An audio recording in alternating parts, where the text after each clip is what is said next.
So hello dear student, কেমন আছো? I hope প্রত্যেকে শুধু ভালো না, ভীষণ ভালো আছো। আজকে আমরা নাম্বার সিস্টেমের এই ক্লাসটা প্রথম ভিডিও। তো এই ক্লাস 1।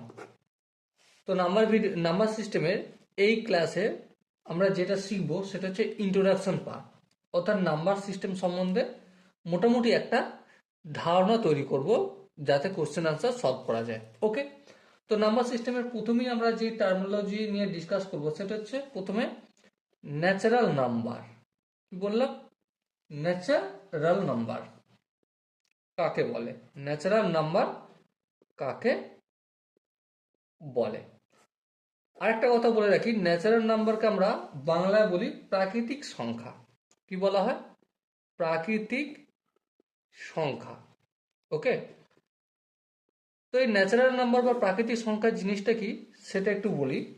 নর্মালি আমরা গণনার সময় 1, 2, 3, 4, 5, 6, 7, 8, 9, 10, 11, 12 এইভাবে ইনফিনিটি পর্যন্ত চলে। তো এই যে 1, 2, 3, 4, 5, 6, 7, 8, 9, 10, 11, 12, 13, 14, 15, 16 করে ইনফিনিটি পর্যন্ত চললো। এই নাম্বারগুলোকে নর্মালি ন্যাচারাল নাম্বার বলা হয়। কি বলা হয়? Natural number. আচ্ছা, এই ন্যাচারাল নাম্বার আবার আরেকটা নাম আছে, প্রাকৃতিক সংখ্যার আরেকটা নাম আছে, সেটা কি? Counting number. কি বললাম? Counting number. Okay, I hope natural number কাকে বলে, কোনখান থেকে গণনা শুরু হয় সেটা প্রত্যেকের বোঝা গেছে। নেক্সট আমরা যেটা জানবো সেটা হচ্ছে হোল নাম্বার। কি জানবো? Whole number. এই হোল নাম্বার বিষয়টা কি সেটা একটু আলোচনা করি। ন্যাচারাল নাম্বার শুরু কোনখান থেকে হয়? এক থেকে শুরু হয়। হোল নাম্বার শুরু হয় 1 থেকে 9, 0 থেকে শুরু হয়। 0, 1, 2, 3, 4, 5, 6, 7, 8, 9, 10 থেকে ইনফিনিটি পর্যন্ত। তাহলে একটা জিনিস তোমরা প্যাটার্ন লক্ষ্য করো, যে ন্যাচারাল নাম্বার শুরু হচ্ছে 1, 2, 3, 4, 5, 6, 7, 8, 1 থেকে শুরু হচ্ছে ইনফিনিটি পর্যন্ত। হোল নাম্বারে শুধুমাত্র এখানে জিরোটা অ্যাড হয়ে যাচ্ছে। যখনই জিরোটা ন্যাচারাল নাম্বারের সঙ্গে অ্যাড হয়ে যাবে তখনই সেটা কি হয়ে যাবে? হোল নাম্বার হয়ে যাবে। ওকে, আই হোপ এটা প্রত্যেকের বোঝা গেছে।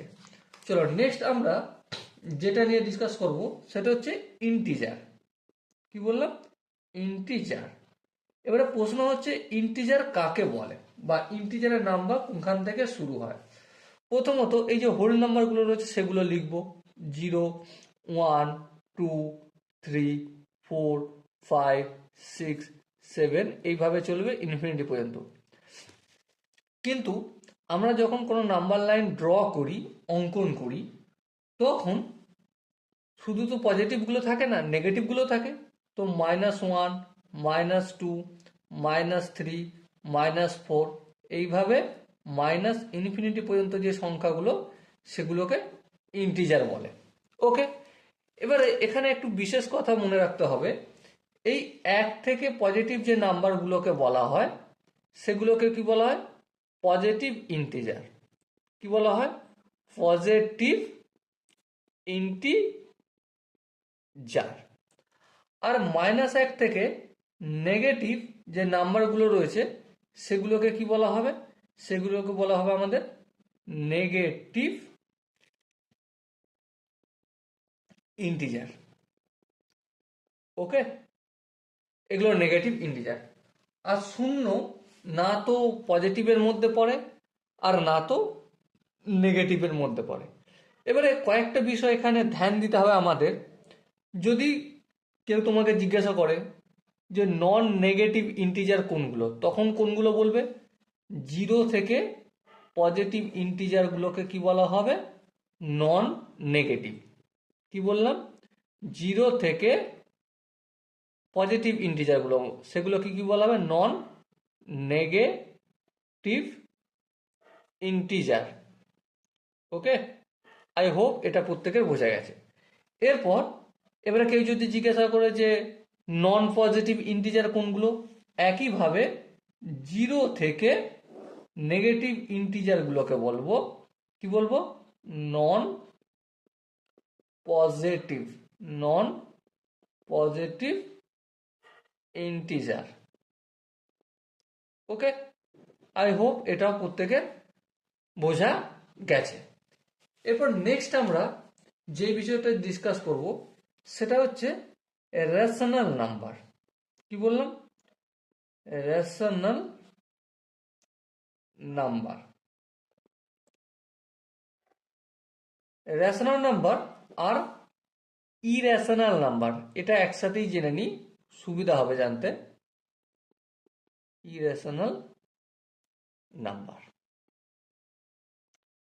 এবার রেশনাল মানে হচ্ছে মূলদ সংখ্যা, আর ইরেশনাল নাম্বার হচ্ছে অমূলদ সংখ্যা। ওকে, তো মূলদ সংখ্যা কাকে বলি? মূলদ সংখ্যা যে সংখ্যাকে পি বাই কিউ আকারে লেখা হয়। কি বললাম? যেই সংখ্যাকে পি বাই কিউ আকারে লেখা হয় সেটাই হয়ে যাবে আমাদের রেশনাল নাম্বার বা মূলদ সংখ্যা। আর ইরেশনাল যে সংখ্যাটাকে পি বাই কিউ আকারে লেখা যায় না সেটা হয়ে যাবে ইরেশনাল নাম্বার। এবারে রেশনাল নাম্বারের মধ্যে ইন্টিজার কি পড়ে? হ্যাঁ পড়ে, কারণ সাপোজ তুমি মনে করো -2কে আমি -2/1 লিখতে পারি। হ্যাঁ, তার মানে রেশনাল নাম্বারের মধ্যে ইন্টিজার পড়ে। আবার পি বাই কিউ আকার দেখো, এখানে যদি 2কে লিখি বা 5কে লিখি, 5কে আমি 5/1 লিখতে পারি। হ্যাঁ লিখতে পারি, তার মানে পি বাই কিউ আকারে লেখা যাচ্ছে। ঠিক আছে, তো এটাও কি হয়ে যাবে? রেশনাল। এবারে হোল নাম্বার কি রেশনাল নাম্বারের মধ্যে পড়ে? হ্যাঁ, কারণ ইন্টিজার রেশনাল নাম্বারের মধ্যে পড়ছে, আর হোল নাম্বারটা ইন্টিজারের মধ্যে পড়ে যাচ্ছে, তাই না? তো অবশ্যই হোল নাম্বারও রেশনালের মধ্যে পড়বে, আর ন্যাচারাল নাম্বার তো অতি অবশ্যই পড়বে। ওকে, এবারে যে জিনিসটা ভীষণ ইম্পর্টেন্ট, যে জিনিসটা আমাদের মনে রাখা দরকার, কোনো একটা সংখ্যা, ঠিক আছে, আবৃত ফ্র্যাকশনাল সংখ্যা, আবৃত দশমিক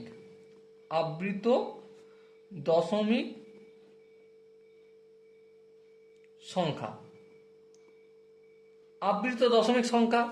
সাপোজ মনে করো আমি এখানে 1/3 লিখলাম, এটা যদি আমি পয়েন্ট ফ্র্যাকশনে ভাঙি তো 0.3333 কন্টিনিউয়াস চলতে থাকবে। এই যে আবৃত দশমিক সংখ্যা, এটা আমাদের রেশনাল নাম্বারের মধ্যে পড়ে, এটা আমাদের বিশেষ করে মনে রাখতে হবে। আর ইরেশনাল নাম্বারের মধ্যে কোনটা পড়ে? যেটা আবৃত দশমিক সংখ্যা নয়, মানে অনাবৃত দশমিক সংখ্যা। এমন কোন সংখ্যা, এই যেমন এখানে প্যাটার্ন ফলো হচ্ছে যে রিপিট হচ্ছে, দশমিকের পরে সংখ্যা রিপিট হচ্ছে, দশমিকের কিছু পর সংখ্যা হয়তো রিপিট হবে, কিন্তু এখানে সেই রিপিটেশনটা থাকবে না। দেখতে খানিকটা পি বাই কিউ আকারে হবে, কিন্তু কি দশমিকের কিছু পর হলে রিপিট হবে না, সেটা হচ্ছে অনাবৃত দশমিক সংখ্যা।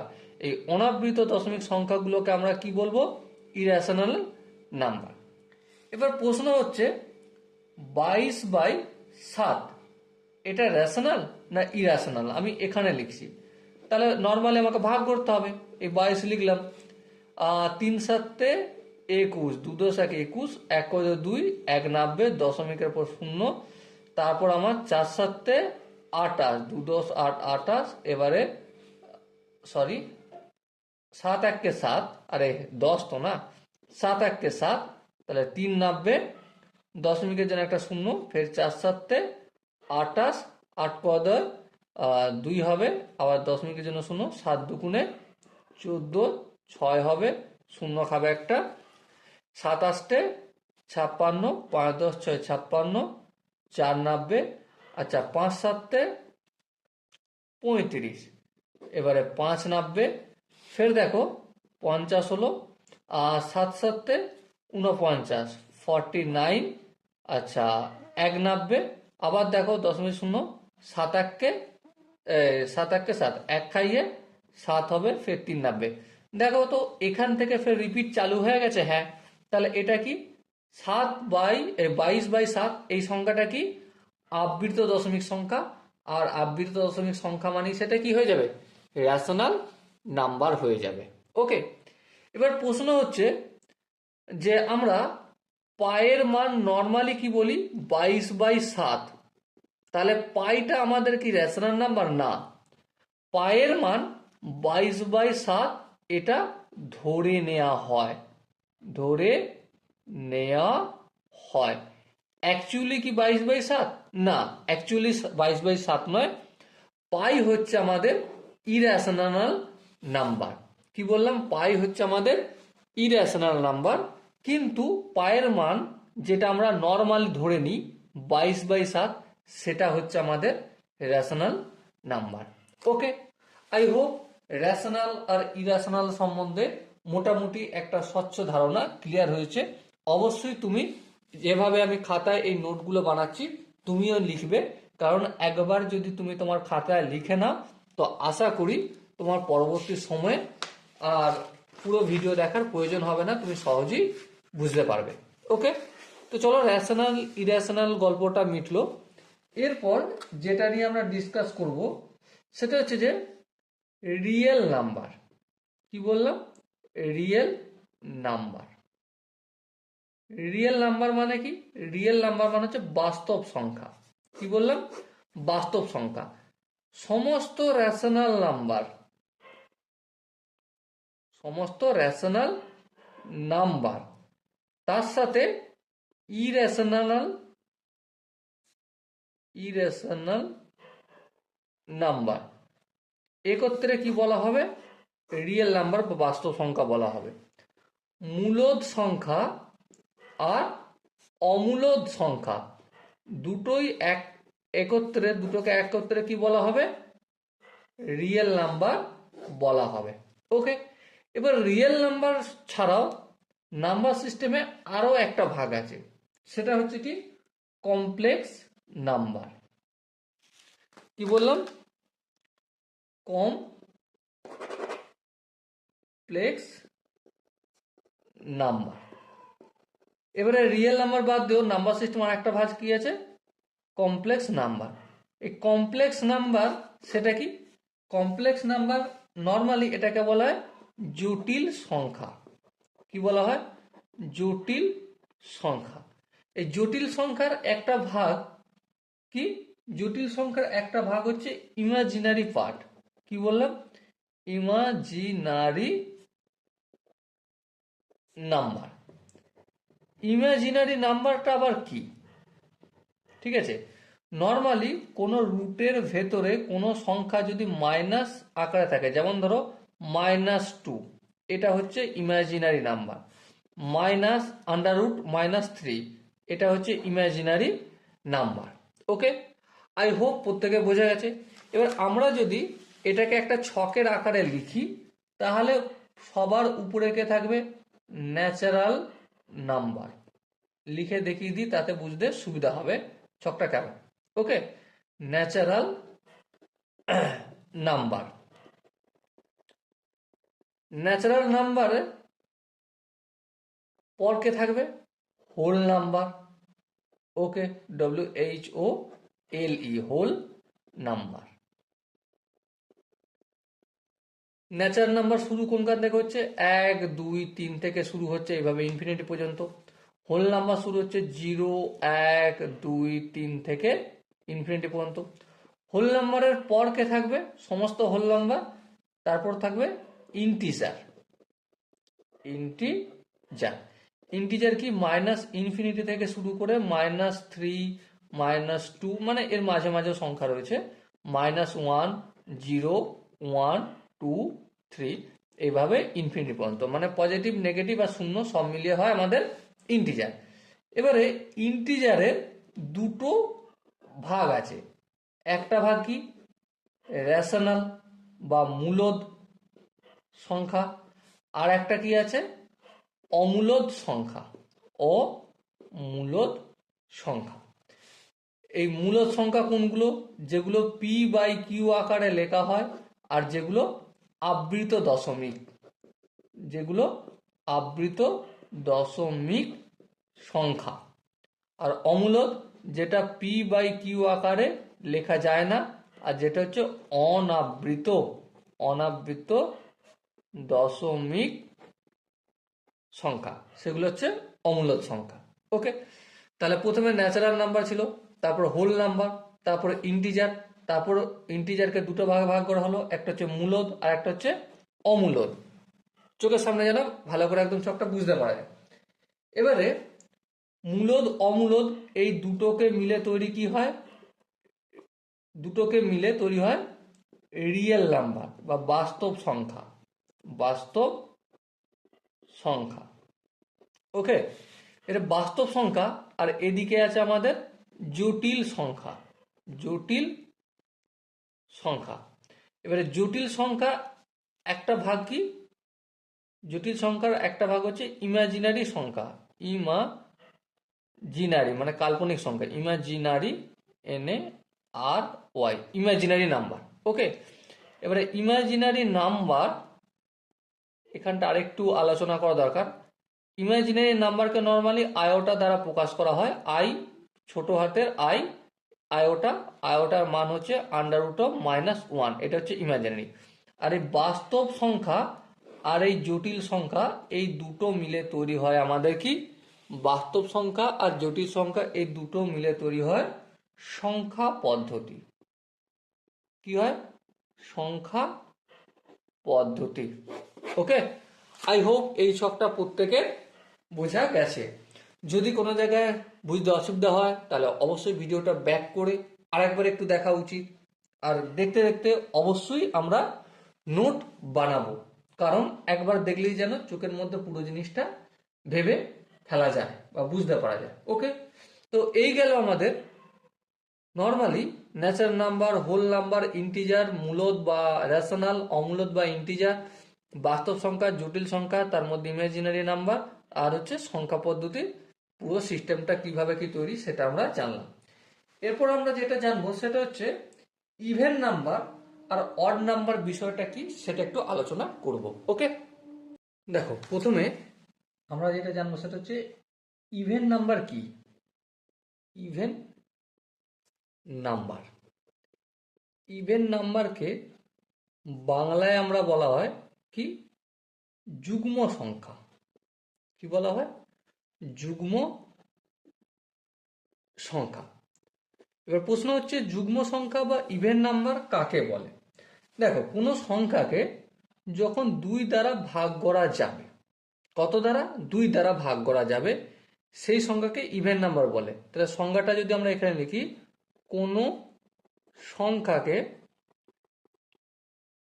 সংখ্যাকে 2 দ্বারা ভাগ করা গেলে তাকে বা সেই সংখ্যাকে যুগ্ম সংখ্যা বলে। ওকে, এবারে এর একটা স্ট্যান্ডার্ড, কি বলে ওটা, স্ট্যান্ডার্ড সিম্বল আছে, ডিনোট করা হয় কিভাবে। নর্মালি যুগ্ম সংখ্যাকে আমরা 2n দ্বারা ডিনোট করা হয়। ওকে, এবারে এই n এর জায়গায় তুমি 1 বসাও, 2 বসাও, 3 বসাও, 4 বসাও, 5 বসাও, সব সংখ্যাগুলো আমরা ইভেন নাম্বার বা যুগ্ম সংখ্যা পাবো। যেমন n এর জায়গায় যদি 1 বসাই তাহলে 2 × 1 = 2, 2 একটা যুগ্ম সংখ্যা, 2 × 2 সমান কত, 4, 4 একটা যুগ্ম সংখ্যা। তো এটাই হচ্ছে আমাদের standard form, STANDARD, standard form. Okay, I hope যুগ্ম সংখ্যা জিনিসটা অল্প একটু হলেও বোঝা গেছে। এরপর আমরা যেটা জানবো সেটা হচ্ছে অড নাম্বার। এবার প্রশ্ন হচ্ছে যে অড নাম্বার বা অযুগ্ম সংখ্যা জিনিসটা কি।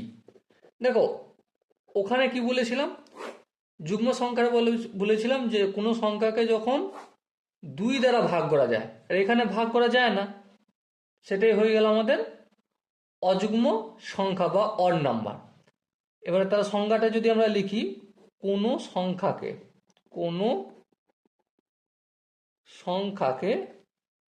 2 দ্বারা ভাগ করা সম্ভব না হলে সেই সংখ্যাকে কি বলা হয়? অড নাম্বার বলা হয়। এবার স্ট্যান্ডার্ড ফর্ম আমরা ইভেন নাম্বারের বেলায় কি লিখেছিলাম? 2n। অড নাম্বারের বেলায় স্ট্যান্ডার্ড ফর্ম হবে 2n প্লাস মাইনাস 1। এটা কি আমাদের স্ট্যান্ডার্ড ফর্ম। কি বললাম? Standard form. এবারে n এর জায়গায় যদি আমরা 2 ইন্টু n এর জায়গায় 1 পুট করলাম, 2 ইন্টু 1 মানে 2 1 2 প্লাস মাইনাস 1 করলাম, তাহলে 2 প্লাস মাইনাস 1, 2 এর সঙ্গে 1 যোগ করলে 3 হবে, আর 2 থেকে 1 বিয়োগ করলে 1 হবে। 3 আর 1 হচ্ছে আমাদের অড নাম্বার বা অযুগ্ম সংখ্যা। n এর জায়গায় তুমি 2 পুট করো, 3 পুট করো, 4 পুট করো, 5 পুট করো, করে চেক করতে পারো, কোনো অসুবিধা নেই, অড নাম্বারই আমরা পাবো। Okay, I hope odd number আর ইভেন নাম্বার এই বিষয়টা প্রত্যেকের অল্প একটু হলেও বোঝা গেছে। যদি কোনো জায়গায় কোনো ডাউট থাকে, কনফিউশন থাকে, তাহলে কমেন্টে অবশ্যই জানিও। ওকে, তো ইভেন অড গেল বা যুগ্ম অযুগ্ম গেল। এবার আমরা যে বিষয়টা নিয়ে ডিসকাস করব সেটা হচ্ছে জোড় সংখ্যা আর বিজোড় সংখ্যা, জোড় অ্যান্ড বিজোড়। ওকে, এই দুটো বিষয় নিয়ে ডিসকাস করব। বিজোড়কে নর্মালি বিজোড় সংখ্যা যেটাকে বলা হয় প্রাইম নাম্বার। কি বলা হয়? Prime number. এবারে দেখো, এই বিজোড় সংখ্যাটা বোঝানোর আগে আমি একটা বিষয় এখানটা একটু রাফে ডিসকাস করে নিই, তাতে তোমাদের বুঝতে সুবিধা হবে। সাপোজ মনে করো কোনো একটা সংখ্যা, সাপোজ মনে করো 20। 20 এর ফ্যাক্টর কি কি? 20 এর ফ্যাক্টর 1 একটা ফ্যাক্টর, হ্যাঁ। 2 একটা ফ্যাক্টর, হ্যাঁ। আচ্ছা, 4 একটা ফ্যাক্টর, 5 একটা ফ্যাক্টর, মানে 4 5 20 হয়। আচ্ছা, এরপর কি 10 আমাদের একটা ফ্যাক্টর, আর 20 একটা ফ্যাক্টর। তাহলে 1 2 4 5 10 20। এবারে বিজোড় সংখ্যা হচ্ছে সেই সংখ্যাটাকে বলবো যার ফ্যাক্টর বা বা উৎপাদক নর্মালি দুটো হবে, একটা হচ্ছে 1 হবে, আর একটা হচ্ছে নিজ ইটসেলফ। ঠিক আছে, সাপোজ মনে করো কোনো একটা সংখ্যা, সাপোজ 3। 3-এর কি কি ফ্যাক্টর হবে? 1 হচ্ছে একটা ফ্যাক্টর, আর 3 হচ্ছে একটা ফ্যাক্টর। মানে যার এই দুটো ফ্যাক্টর রয়েছে, সেই 1 এবং 3, সেটাকে কি বলা হবে? প্রাইম নাম্বার বলা হবে। যেমন ধরো 2 এর কটা ফ্যাক্টর? 1 হচ্ছে একটা ফ্যাক্টর, আর হচ্ছে 2 হচ্ছে একটা ফ্যাক্টর, তাহলে এই দুইটাকে কি বলা হবে? Prime number.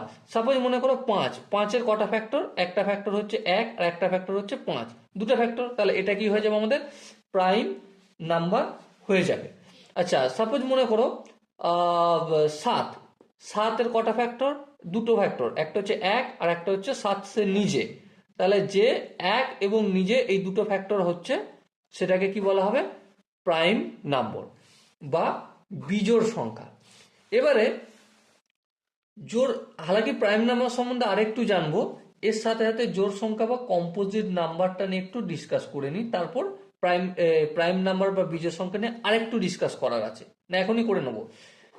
এখনই করে নিই। কিভাবে আমি ডিসাইড করব? সাপোজ মনে করো 3 থেকে আমরা দেখে বুঝতে পারছি খালি চোখে যে দুটো ফ্যাক্টর 1 এবং 3। 2 এর দুটো ফ্যাক্টর 1 এবং 2। 5 এর দুটো ফ্যাক্টর 1 এবং 5। 7 এর দুটো ফ্যাক্টর 1 এবং 7। এবার প্রশ্নটা কি, যে কোনো সংখ্যাকে, এটা ছোট ছোট সংখ্যা বলে আমরা কিন্তু চোখ বন্ধ করে বলে দিতে পারছি, নর্মালি খালি চোখে থেকে বুঝতে পারছি যে এটা প্রাইম নাম্বার বা বিজোড় সংখ্যা। কিন্তু যদি একটু সংখ্যা বড় দিয়ে দেয়, তখন সেটা আমরা কিভাবে বুঝবো এটা প্রাইম না কম্পোজিট, মানে বিজোড় না জোড়, সেটা আমরা কিভাবে বুঝবো?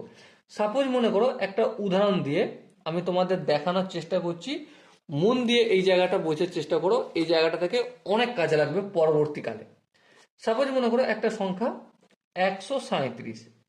এবার বলেছে 137 সংখ্যাটা বিজোড় সংখ্যা না জোড় সংখ্যা? এবার তুমি কি এই বসে বসে টুকটুক টুকটুক টুকটুক করে করতে থাকবে?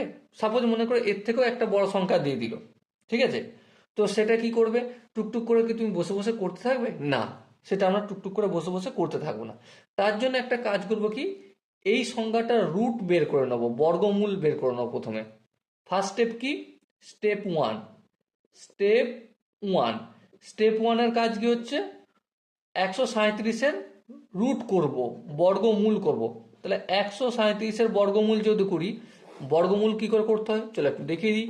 যেমন 137 এদিকে লিখতে হয়, এই বাম দিক থেকে ডবল মাথায় দাঁড়িয়ে দেবো, তারপর এক এককে এক। এবারে কি হবে? 3 7 দুটো একসাথে নামবে। এবারে এখানে একের ডবল 2 দেবো, এখানে যেটা লাগাবো এখানে সেটা দেবো। যেমন এখানে আমি 1 লাগাবো। আচ্ছা, 1 লাগালে দেখো কি হয়, 21 এককে 21, আর এই একটা এখানে দিয়েছি 1, এখানে 1 দিলাম। বিয়োগ করলে কত হয়? 6 নামবে, আর এটা হচ্ছে 2 × 3 1। তাহলে হিসেব মতো 137 মানে কতর বর্গমূলের সমান? 11 এর বর্গমূলের কাছাকাছি, পারফেক্ট নয়, 11-র পর কিছু হবে, ঠিক আছে? এই 11 সংখ্যার ফ্যাক্টর আমি দেখব। 11 সংখ্যাটার ফ্যাক্টর কি কি আছে? 1 হবে একটা ফ্যাক্টর, আর 11 একটা ফ্যাক্টর, ঠিক আছে? স্টেপ টু, প্রথম স্টেপ ওয়ান করলাম, এরপর আমি স্টেপ টু করব। স্টেপ টু কি? স্টেপ টু হচ্ছে 137-কে এই যে 11 পেলাম, 11-র দুটো ফ্যাক্টর দ্বারা ভাগ করে দেখব, ঠিক আছে? ভাগ করে দেখব, যদি ভাগফল মিলে যায় তাহলে জানবো হ্যাঁ এটা হচ্ছে কম্পোজিট নাম্বার, আর যদি না মেলে তাহলে প্রাইম নাম্বার। এবার দেখো তুমি একটু 137-কে যদি 11 দিয়ে ভাগ করি কি হবে বলো? 137-কে 11 দিয়ে ভাগ করলে 11 এককে 11, ঠিক আছে? 2 7, 11 দুগুণে 22, 5 নাবজে হচ্ছে না। 11টা দিয়ে ভাগ করা, একটা দিয়ে ভাগ করার দরকার নেই, 11টা দিয়েই করতে হবে, ঠিক আছে? একটু মনে মনে রাখতে হবে একটু। তাহলে এটা ভাগ করে দেখতে হবে। ভাগ করে দেখার পর ভাগ করব, ভাগ করব কত দিয়ে ভাগ করব? এই যে 137-এর বর্গমূল, বর্গমূল করব, বর্গমূল করে কাছাকাছি যেই নাম্বারটা আসবে, বড় নয় ছোট হতে হবে। 11 স্কোয়ার যদি করি, 11 স্কোয়ার মানে কত? 121, তাই না? 121টা কি 137-এর থেকে ছোট। তাহলে এই 121, 11-র বর্গ হচ্ছে 121, তার মানে ঠিক আছে 137-এর থেকে 121টা ছোট, মানে 11টা আমি নিতে পারি, ঠিক আছে? 12 নিতে পারি না, কেন? 12 144, 144টা আমার বড় 137-এর থেকে, সেজন্য আমি 121টাই নেবো। ওকে, তারপর স্টেপ টু কি? স্টেপ টু হচ্ছে ভাগ করব। কার দ্বারা ভাগ করব? এই যে স্কোয়ার রুট করার পর, বর্গমূল করার পর যে মানটা পেলাম তার ফ্যাক্টর দিয়ে ভাগ করব। যদি ভাগ করে মিলে যায় তার মানে সেটা কি করব? কম্পোজিট। ভাগ করে মিলে গেলে, ভাগ করে মিলে গেলে, মিলে গেলে সেটা কম্পোজিট। কম্পোজিট, কম্পোজিট মানে, কম্পোজিট মানে জোড় সংখ্যা। আর যদি না মেলে তাহলেই কি জানবো? সেটা কি? প্রাইম। সাপোজ আরো একটা এক্সাম্পল আমি তোমাদের সঙ্গে এখনই ডিসকাস করবো, একটু বড় এক্সাম্পল নিই, র্যান্ডম এক্সাম্পল। সাপোজ মনে করো 522, ঠিক আছে? এই 522টা খালি চোখে বুঝে যাচ্ছে। একটা এক্সাম্পল 3 8 6 7, ঠিক আছে? এই সংখ্যাটা আমার কম্পোজিট কি প্রাইম কি করে চেক করব? প্রথমেই first of all, first step কি? প্রথম হচ্ছে বাম দিক থেকে দাগ দেবো, ঠিক আছে? দাগ দেওয়ার পর কি করব? এর বর্গমূল বের করব। First of all 3867। Step one কি? স্টেপ ওয়ান হচ্ছে আমাকে রুট করতে হবে, রুট বের করতে হবে 3867। তা রুট যদি করি, প্রথমে দেখো 4 4 16, 5 5 25, 6 6 36, 6 খাবে, 6 6 3 10 36, 6 করে দেয় 8, 2 দিতে, এবার দুটো একসঙ্গে নামবে 6 7, 6-এর ডবল কত? 12, ঠিক আছে? এবার যদি এখানে 2 খাই তার মানে কি হবে? 2 দুগুণে 4, হ্যাঁ হবে 2 দুগুণে 4। এই এখানে যদি 2 খাই মানে 122 হয়ে যাবে, আর এটাকে ফের 2 দিয়ে গুণ করতে হবে, 2 দুগুণে 4, 2 দুগুণে 4, 2 একে 2, তাহলে 244। তার মানে ঠিক আছে, এখানে 2 খাইয়ে এখানে আমি 244 পেলাম, তাহলে এখানে 62 হবে। এবারে তার মানে এই 3867 এর যদি বর্গমূল করি, এটা কার সঙ্গে প্রায় সমান, প্রায় সমানটাকে আমরা এভাবে কার্লি ইকুয়াল দিই, তাই না? এটা হচ্ছে 62-র ইকুয়াল। এবারে 62-র ফ্যাক্টরগুলো কি? 1 হচ্ছে একটা ফ্যাক্টর, হ্যাঁ। 2 হচ্ছে একটা ফ্যাক্টর, হ্যাঁ, তাই না? 2 এর পর কি 3 কি ফ্যাক্টর হবে? দেখো তো, না 3 হবে না। 4 হবে না, 4 হবে না। 5 হবে, 5 হবে না। 6 হবে না, 6 হবে না। চোখ বন্ধ করে আমরা দেখতে পাচ্ছি 31 একটা ফ্যাক্টর, বেশ 31 একটা ফ্যাক্টর, আর 62 নিজে একটা 62 ফ্যাক্টর। এবারে দেখো আমি 2 দিয়ে যদি এটাকে ভাগ করি, দেখতে পাচ্ছি চোখ কান বন্ধ করে স্টেপ 2 এর কাজ কি আমাদের? স্টেপ 2 ভাগ করে চেক করব। কি করব? ভাগ করব কি দ্বারা? এর ফ্যাক্টরগুলো দিয়ে ভাগ করব। এবার নর্মালি একটা নেব না, ঠিক আছে? তাহলে দেখো আমি যদি 2 দিয়ে ভাগ করি হবে না, তাহলে 2টাও আমার হবে না, কস চিহ্ন করে দিই। 31 দিয়ে যদি ভাগ করি, 3 8 6 7, 31 দিয়ে ভাগ করলে দেখো 1 3 10 31, 1 করে 8, 7 দিতে 6, এবার 31 দুগুণে 62, 2 করে 6, 4 দিতে 6 কে 7, 1, আর এটা 7 নামবে। এবার দেখো আরেকটু যদি ক্যালকুলেশন করি, আমি যদি 5 খাই, বেশি হয়ে যাচ্ছে। 4 যদি খাই, 4 3 4 12, 2 হাতে থাকে 1, সরি 4 1 কে 4, সরি ভুল হলো, এটা 4 1 কে 4, আর 3 4 12। ঠিক আছে, 4 কত 7, 3 দিতে 2 কত 4, 2 দিতে 23। ভাগ করে মিলছে না। তার মানে মিলছে না মানে কি? এটা কি আমাদের 3867, এটা একটা প্রাইম নাম্বার। কি বললাম? প্রাইম নাম্বার, যেটাকে বাংলায় বলবো আমি বিজোড় সংখ্যা। ওকে, আই হোপ প্রত্যেকে বিজোড় সংখ্যা কিভাবে বের করতে হয় কোনো বড় সংখ্যা থেকে স্টেপ বাই স্টেপ বোঝালাম। আশা করি বুঝতে পেরেছো। তোমরা বাড়িতে নিজের মনে মনে র্যান্ডমলি কোনো সংখ্যা নাও। 2-4টে এক্সাম্পল আমি এখানে লিখে দিচ্ছি। যেমন 8,889 একটা সংখ্যা দিলাম, তোমরা প্র্যাকটিস করবে। 157 একটা সংখ্যা দিলাম, এটাও চেক করে দেখবে এটা প্রাইম নাম্বার না কম্পোজিট নাম্বার। ঠিক আছে, 800 এটা চেক করে দেখবে। এগুলো তোমাদের হোমওয়ার্ক দিলাম। তোমরা প্রথমে কি করবে? প্রথমে রুট করবে, রুট করে যেই সংখ্যাটা বেরোবে কাছাকাছি, সেটা কি করবে? ফ্যাক্টর করবে বা উৎপাদকে বিশ্লেষণ করবে। উৎপাদক বিশ্লেষণ করে প্রতিটা উৎপাদক বিশ্লেষণ ভাগ করে করে চেক করবে।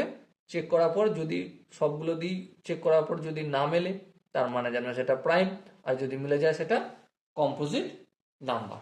ওকে, আই হোপ এটা বোঝা গেছে। এবার ভীষণ ইম্পর্টেন্ট, বিভিন্ন কম্পিটিটিভ এক্সামের পয়েন্ট অফ ভিউ থেকে, যে 1 থেকে 100 পর্যন্ত প্রাইম নাম্বার কটা হয়? 1 থেকে 100 পর্যন্ত প্রাইম নাম্বার কতগুলো আছে? কি বললাম? 1 থেকে 100 পর্যন্ত।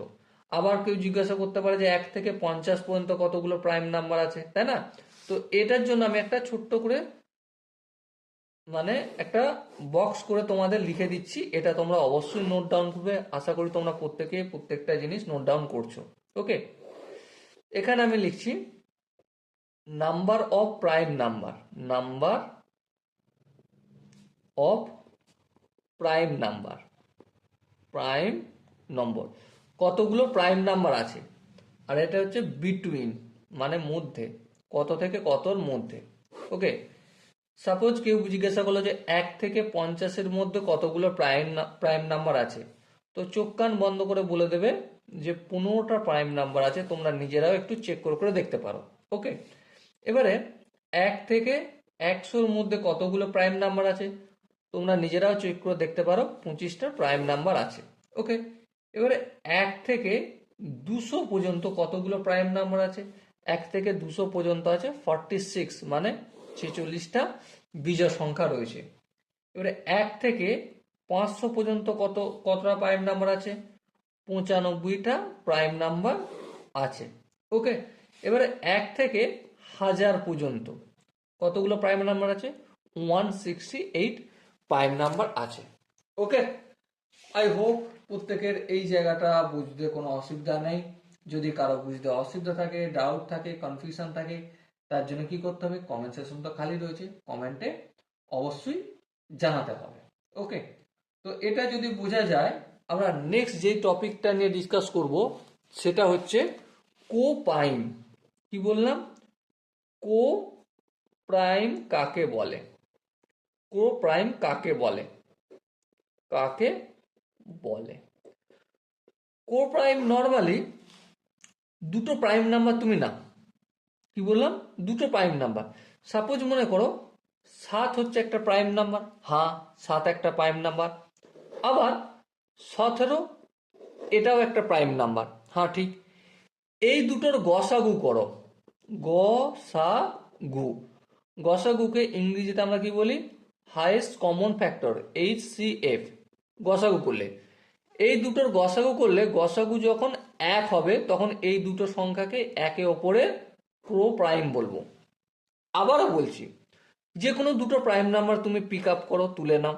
যেমন আমি একটা সংখ্যা বলছি, 11 একটা প্রাইম নাম্বার, আর একটা প্রাইম নাম্বার হচ্ছে 23। ঠিক আছে, এই দুটোর প্রথমে কাজ কি? গসাগু করা। গসাগু, হাইয়েস্ট কমন ফ্যাক্টর। তাহলে 11 আর 23-এর কমন হাইয়েস্ট কমন ফ্যাক্টর মানে গসাগু কত হয়? 1। তাহলে এই দুটো একে অপরের কি? কো প্রাইম। কি বললাম? কো প্রাইম। আই হোপ এটা প্রত্যেকের মনে অবশ্যই থাকবে। এরপর ক্রো প্রাইম ডিসকাস করার পর নেক্সট যেটা আমরা আলোচনা করব সেটা হচ্ছে টুইন প্রাইম নাম্বার, মানে যমজ, তাই না? কি ডিসকাস করব? Twin twin prime number. এবারে ডেফিনেশন দেওয়ার আগে আমি এক্সাম্পল যদি তোমাদের সাথে একটা আলোচনা করি, ঠিক আছে, তোমরা খুব সহজেই বুঝতে পারবে। 3 হচ্ছে একটা প্রাইম নাম্বার, হ্যাঁ। এর নেক্সট প্রাইম নাম্বার কত? 3-এর পরের প্রাইম নাম্বার হচ্ছে 5। তাহলে 3 আর 5 এ দুটো কি একে অপরের কি প্রাইম নাম্বার। এবারে প্রাইম নাম্বার নর্মালি এই 3 আর 5 আমরা প্রাইম নাম্বার কখন বলবো? এক্সাম্পল দিলাম যে 3 আর 5 প্রাইম নাম্বার কখন বলবো? যখন এদের দুজনের মাঝে অন্তর, অন্তর যেটাকে ইংরেজিতে কি বলি আমরা? ইন্টারভাল। ইন্টারভাল যখন 2 হবে, কত হবে? 2 হবে, তখন এই দুটোকে প্রাইম নাম্বার বলি। ওকে, সাপোজ মনে করো 5 আর 7 দুটো প্রাইম নাম্বার, হ্যাঁ ঠিক, দুটো প্রাইম নাম্বার, দুটো বিজোড় সংখ্যা। এই দুটো প্রাইম নাম্বারের মধ্যে অন্তর কত? 2। ইন্টারভাল বা অন্তর, ঠিক আছে। এই দুটোর অন্তর কত? ডিফারেন্স কত? অবশ্যই 2। তাহলে এই দুটো 5 আর 7 একে অপরের কি প্রাইম নাম্বার বলবো। ওকে, এবার প্রশ্ন হচ্ছে 2 একটা প্রাইম নাম্বার, হ্যাঁ। 3ও একটা প্রাইম নাম্বার, হ্যাঁ। তাহলে 2 3কে কি প্রাইম নাম্বার বলবো? প্রথমে কি চেক করব আমরা? ইন্টারভাল বা দুজনের মধ্যে অন্তর চেক করব। কি চেক করব? অন্তর বা পার্থক্য। দেখো 2 আর 3-এর অন্তর কত? 1। তাহলে এটাকে কি আমরা প্রাইম নাম্বার বলবো? না, বলবো না। ওকে, সাপোজ আরো একটা এক্সাম্পল আমি এখানে লিখতে পারি। যেমন মনে করো 11 আর 13। 11 13 এই দুজনের মধ্যে ইন্টারভাল কত বা অন্তর কত? অবশ্যই ইন্টারভাল বা অন্তর হচ্ছে আমার, দেখো 11 থেকে 13 ডিফারেন্স কত? 2। তাহলে এটাকে কি প্রাইম নাম্বার বলবো। ওকে, আই হোপ প্রত্যেকের এই স্টেপটা বা এই কনসেপ্টটা বোঝা গেছে। যদি কোনো জায়গায় বুঝতে অসুবিধা থাকে, ডাউট থাকে, কনফিউশন থাকে, তো অবশ্যই কমেন্টে জানিও। ওকে, চলো নেক্সট আমরা প্রাইম নাম্বারের গল্পটা করলাম। এরপর আমরা কম্পোজিট নাম্বার বা জোড় সংখ্যা নিয়ে আলোচনা করি। জোড় সংখ্যা, জোড় সংখ্যা বা কম্পোজিট নাম্বার। এই কম্পোজিট নাম্বার বা জোড় সংখ্যা কাকে বলে? ওকে, কোনো একটা সংখ্যা যার ফ্যাক্টর ফ্যাক্টর বা উৎপাদক দুটির বেশি হবে, দুটির বেশি। যেমন ফর এক্সাম্পল যদি আমাকে বলো 4, 4-এর ফ্যাক্টর যদি করি, 1 হচ্ছে একটা ফ্যাক্টর, 2 একটা ফ্যাক্টর, হ্যাঁ, আবার 4 হচ্ছে একটা ফ্যাক্টর। তাহলে কটা ফ্যাক্টর পেলাম? একটা, দুটো, তিনটে। তাহলে এটা কি বলবো? Composite number. আবার সাপোজ মনে করো 3, 3-এর কটা ফ্যাক্টর? 1 আর 3। তাহলে এটাকে কি কম্পোজিট নাম্বার বলবো? না, এটা কম্পোজিট নাম্বার বলবো না, এটা প্রাইম নাম্বার হয়ে যাবে। আবার সাপোজ মনে করো 5, 5 মানে কি 5-এর কটা ফ্যাক্টর? দুটো, 1 আর 5। তাহলে এটাকে কি বলবো? প্রাইম নাম্বার, এটা কম্পোজিট নাম্বার আমরা বলতে পারি না। ওকে, চলো নেক্সট আর একটা যদি দেখি। নেক্সট আমরা সাপোজ মনে করো 9, 9কে যদি আমরা ভাঙি, 1 হচ্ছে একটা ফ্যাক্টর, হ্যাঁ ঠিক। 3 হচ্ছে একটা ফ্যাক্টর, হ্যাঁ ঠিক। আবার 9 নিজেও একটা ফ্যাক্টর। তাহলে এখানে কটা ফ্যাক্টর দেখতে পাচ্ছি? 1খানা, 2খানা, 3খানা। তাহলে এটাকে কি বলবো আমরা? কম্পোজিট নাম্বার বলতে পারি। ওকে, আই হোপ এই কম্পোজিট নাম্বার বা জোড় সংখ্যা কাকে বলে সেটা প্রত্যেকের অল্প একটু হলো বোঝা গেছে। তো এরপর আমরা পারফেক্ট নাম্বার জানবো। পারফেক্ট, ওকে, পারফেক্ট নাম্বার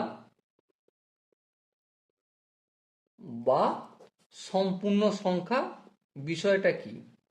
সম্পূর্ণ সংখ্যা স্টেপ বাই স্টেপ শিখবো, প্রতিটা স্টেপ শিখবো, বুঝে শিখবো। Step 1, first of all step 1। Step 1কে আমরা কি করব? কোনো একটা সংখ্যা, সাপোজ মনে করো 6, এটাকে স্টেপ 1 আমরা উৎপাদকে বিশ্লেষণ করব। কি করব? উৎপাদকে বিশ্লেষণ করব, স্টেপ 1। বেশ, তাহলে করে নিই। যেমন 6-এর উৎপাদকে বিশ্লেষণ করলে কি কি আসবে? 1, 2, 3 আর 6। স্টেপ 2 এ কি কাজ করব? স্টেপ 2 এ আমরা এই উৎপাদকে বিশ্লেষণ করার পর উৎপাদকগুলির যোগ করব। উৎপাদকগুলির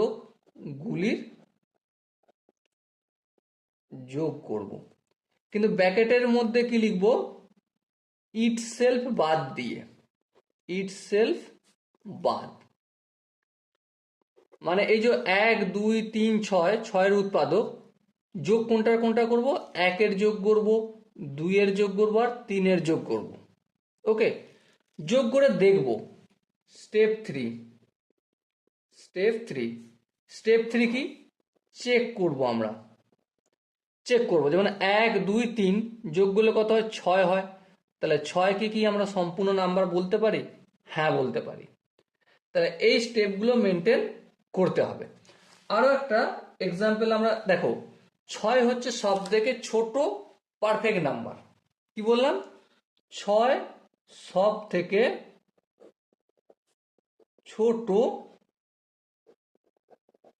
পারফেক্ট নাম্বার। এটা আমাদের অতি অবশ্যই প্রত্যেকের মনে রাখা দরকার আছে।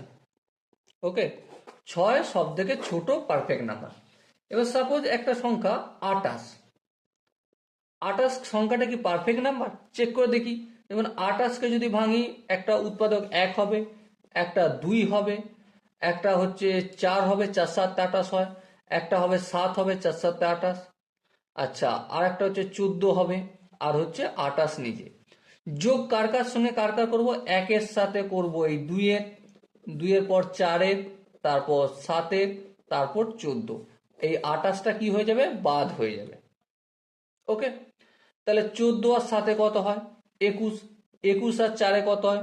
অবভিয়াসলি 25, 25 আর 2-এ কত হয়? 27, 27 আর 1-এ 28। তাহলে যোগ করলে কত পেলাম? 28 পেলাম। তাহলে 28 সংখ্যাটা হচ্ছে আমাদের পারফেক্ট নাম্বার। এইভাবে আমাদের পারফেক্ট নাম্বার কি করে করতে হয় বা পারফেক্ট নাম্বার চেক কিভাবে করতে হয়, প্রতিটা স্টেপ আমি ধরে ধরে দেখালাম। আশা করি তোমরা বুঝতে পেরেছো বা নিজেরা করতে পারবে। তোমরা বিভিন্ন নাম্বার নাও, নাম্বার নিয়ে চেক করো। সাপোজ তুমি 9 নাম্বারটা চেক করো, সাপোজ তুমি 15কে চেক করো, 18কে চেক করো, ঠিক আছে, তারপর 27কে চেক করো। এভাবে যে কোনো নাম্বার তুমি র্যান্ডমলি নাম্বার নিয়ে নিজে একটু প্র্যাকটিস করে নাও, তাতে তোমার সরাগজা হয়ে যাবে। ওকে, আই হোপ এতক্ষণ পর্যন্ত নাম্বার সিস্টেমের ইন্ট্রোডাকশন পার্ট তোমরা প্রতিটা স্টেপ বুঝতে পেরেছো ভালো করে। যদি কোনো জায়গায় বুঝতে অসুবিধা থাকে, ডাউট থাকে, কনফিউশন থাকে, তার জন্য কি করতে হবে, কমেন্ট সেকশন খোলা রয়েছে, কমেন্টে অবশ্যই জানাও। ওকে, পরের পার্টে অর্থাৎ 2 নম্বর ক্লাসে আমরা কি নিয়ে ডিসকাস করব, ক্লাস 2। ক্লাস 2-এ আমরা ইউনিট ডিজিট নিয়ে আলোচনা করব। কি নিয়ে? ইউনিট ডিজিট, এককের অঙ্ক নিয়ে আলোচনা করব। আর শুধু আলোচনা করব না, বিভিন্ন কোশ্চেন আনসারও আমরা ডিসকাস করব। ওকে, আই হোপ এই কনসেপ্টটা প্রত্যেকের বোঝা গেছে। দেখা হচ্ছে পরের সেশনে, ততক্ষণ পর্যন্ত ভালো থাকো, সুস্থ থাকো এবং অঙ্ক প্র্যাকটিস করতে থাকো। জয় হিন্দ।